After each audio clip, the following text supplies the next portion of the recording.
Deyir bir çox zəngin adam var imiş. Bu adam çox xəsis imiş. Nə fitrə verər, nə zəkat verər, nə birinə əl tutar,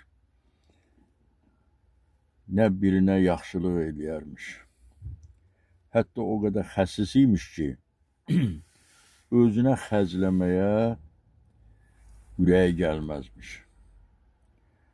Ancaq bunun bir dənə dərzi yoldaşı var imiş. Ona ildə bir dəst paltar tikdirərmiş. Bunun bu xasiyyətinə görə bütün bunun ətrafı bu kişidən üz döndərir, uzaq gəzərmiş. Bir dənə bunun oturub durduğu bu dərzi kişiymiş. Dərzi də çox xeyirxah adam olub. Belə olur ki, bir gün bu dərzi rəhmətə gedir.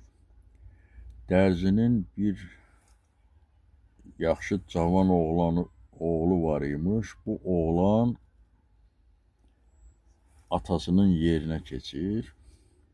Başlayır paltar tikməyə. Sonra həmin xəsis kişi bu dərzinin oğlu ilə münasibət qurur.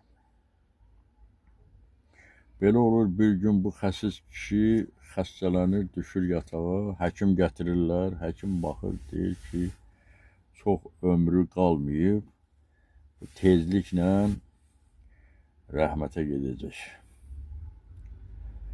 Bundan sonra bunu eşidən bu ətraf tanış biliş, deyir, dayı xəstədir də, onun pislik eləsə də, heç kəsə yaxşılıq eləməsə də, day son günləridir, gedib dəyib yoxlamaq lazımdır.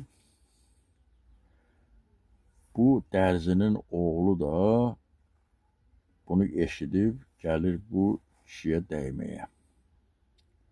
Gəlib dəyir, deyir, əmi, səndən bir xahiş edəsəm, onu yerinə yetirərsən, deyir, buyur. Nə xahişin nədir, de görüm. Deyir, mənim atam çox xeyirxah kişi olub da. O daima xeyirxahlığı sevən adam olub. Bilirəm o dünyada da o dic qalmayacaq. Ona buna paltar tikmək istəyəcəyindən, yaxşılıqlar görmək istəyəcək. Ona orada iynə lazımdır. Mən bir dənə iynə gətirmişəm. Onu verim sənə, o dünyada mənim atama çatdırarsan.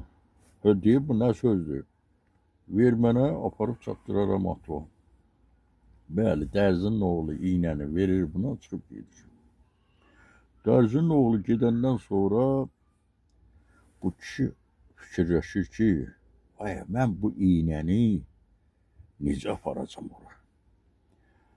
Kəfəndir, kəfənin cibi yox. Ağzıma iynəni qoya bilməyəcəm. Ovucuma qoyacam, öləndə əlim açılacaq, iynə düşəcək yerə. Aparıb bu əmanəti yerinə çatdıra bilməyəcəm. Bəs bunu mən necə aparım? Çox fikirləşir, görür yox. Bunu apara bilməyəcək. Nəhayət, sifariş göndərir, oğlanı çağırtdırır. Deyir, bala, mən səndən bu iynəni götürdüm, amma indi fikirləşirəm, bu iynəni mən sənin atına necə aparıb çatdıracam? Kəfəndir, kəfənin də cibi yoxdur, cibinə qoyam. Ağzıma iynəni qoya bilmərəm. Əlimə qoyacam, öləndə əlim açılacaq, iynə düşəcək. Ona görə məni bağışla günah, mən bu iynəni sənin aparıb çatdıra bilməyəcəm. Gəl bu əmanəti. Bundan sonra dərzinin oğlu deyir, əmi, indi başa düşdüm ki, o dünyaya gedəndə sən özünlə heç nə apara bilməyəcəksən. Sənin bu qədər varın, dövlətin hamısı bu dünyada qalacaq. Elə bir Bu kişi yatmışdı, yuxudan oyandı. Oğlanın sözü buna çox təsir elədi. Bundan sonra o kişi bütün mal mülkünün çox hissəsini fağır-füqaraya dağıdır. Buna borclu olan insanlar var imiş. Fərman verir ki, mənə borclu olan kasıb insanların borcumu qaytarmasın. Onlara halal eləyirəm. Kimin ki imkanı varsa, onlar o borclarını hissə-hissə qaytara bilərlər. Bundan sonra kişinin çox şuraxı açılır, özündə yüngüllük hiss edir. İndi dostlar, görürsünüz ki, bu dünyadan o dünyaya heç bir şey apara bilməyəcəyik.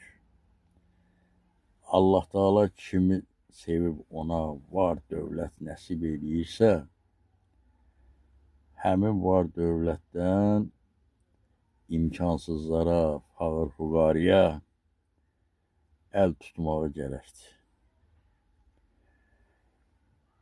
Allah bunun əvəzini ona min qat ödəyər. Biz o dünyaya gedəndə kəfənin cibi yoxdur.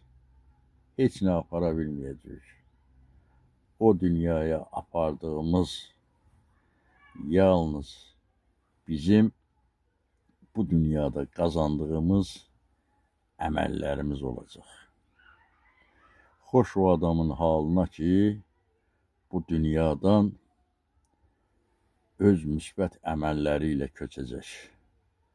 Onun o dünyada da yeri cənnət olacaq.